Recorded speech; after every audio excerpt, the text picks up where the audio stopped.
Welcome to తొలడుగు. నేను Gopikrishna Sarvepalli corporate ట్రైనర్ని. మన పెద్దానికి పశ్చాత్తాపడిపోతుంటాం.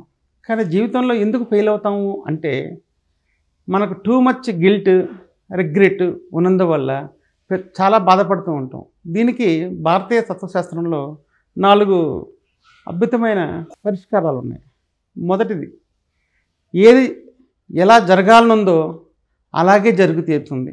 మనం ఎన్నో ప్లాన్ చేసుకుంటాం. అలా చేస్తుంటే బాగుండేది, ఇలా చేస్తుంటే బాగుండేది, ఈ ఉద్యోగం తెచ్చుకుంటే బాగుండేది, ఇలాంటి అమ్మాయిని పెళ్లి చేసుకుంటే బాగుండేది, ఈ బిజినెస్ చేస్తుంటే బాగుండేది, ఇలాంటి నిర్ణయాలు తీసుకుంటే బాగుండేది అనుకుంటాం. కానీ మనం అనుకున్నట్టుగా ఇది జరగదు. సో ఏది ఎలా జరగాలని ఉంటుందో అదే జరిగి తీరుతుంది. దాన్ని మనం మార్చలేం. దానికోసంగా మనం అనుదినము పశ్చాత్తాపడుతూ ఉంటే మనకున్న ఎనర్జీ తగ్గిపోయి, చేసే పనుల మీద ఆసక్తి తగ్గిపోయి, కాన్సన్ట్రేషన్ కూడా తగ్గిపోయి ప్రొడక్టివిటీ మనకు రాదు. సో ఏది ఎలా జరగాలనుందో అలాగే జరుగుతుంది. కాబట్టి మనం మనల్ని అడ్జస్ట్ చేసుకొని ముందుకు వెళ్ళాలి. రెండో పాయింట్, ఎవరు మనకు తటస్థంగా మన జీవితంలోకి రారు. ఏదో ఒక బలమైన కారణంతోనే వస్తారు. కొంతమంది మనకు సహాయం చేయడానికి వస్తారు, కొంతమంది మనల్ని ఇబ్బంది పెట్టడానికి వస్తారు, కొంతమంది మనకు నేర్పించడానికి వస్తారు, కొంతమంది మనల్ని ముందుకు తీసుకెళ్ళడానికి వస్తారు.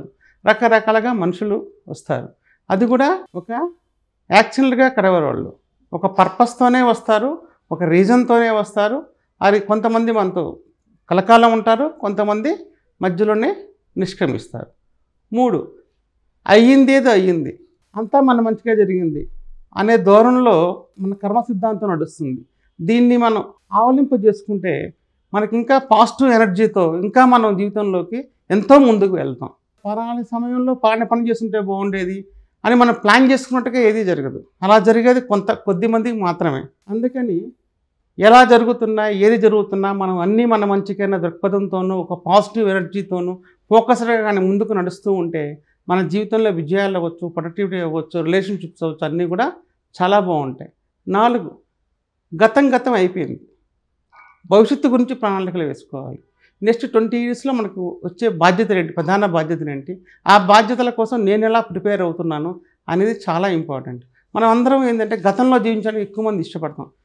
90% గతంలో అలా జరిగింది, ఇలా జరిగింది అనుకుంటూ ఉంటాను. నేను పలానా గతంలో సాధించాను, గతంలో ఉన్న గొప్ప గ్లోరీస్ గురించి, గతంలో జరిగిన బ్యాడ్ ఇన్సిడెంట్స్ గురించి నెమరు వేసుకుంటూ వర్తమానాన్ని వృధా చేసుకుంటున్నారు. అలా కాకుండా భవిష్యత్తు గురించి ప్లాన్ చేసుకొని దాన్ని కన్స్ట్రక్టివ్ మేనర్లో ముందుకు తీసుకెళ్ళగలిగితే అద్భుతంగా ఉంటుంది. మన ప్రొడక్టివిటీ అనేది మన ఆలోచనల మీద, మన లైఫ్ స్టైల్ మీద, మన యాటిట్యూడ్ మీద చాలా ఆధారపడి ఉంటాయి. మన ఆలోచనలు గొప్పగా లేనప్పుడు, మన పనితీరు బాగా లేనప్పుడు, మన దినచర్యలు బాగా లేనప్పుడు, మనం ఉంటున్న ఎన్విరాన్మెంట్ బాగాలేనప్పుడు మనకున్నంత గ్రోత్ రాదు. మన పర్సనల్ గ్రోత్ రావాలన్నా, ప్రొఫెషనల్ గ్రోత్ రావాలన్నా, బిజినెస్ గ్రోత్ రావాలన్నా, ఏది రావాలన్నా సరే మనము పాజిటివ్ దృక్పథంతో, పాజిటివ్ అప్రోచ్తో ముందుకు వెళ్తూ ఉండాలి. అప్పుడే మనం ముందుకు వెళ్తుంటాం.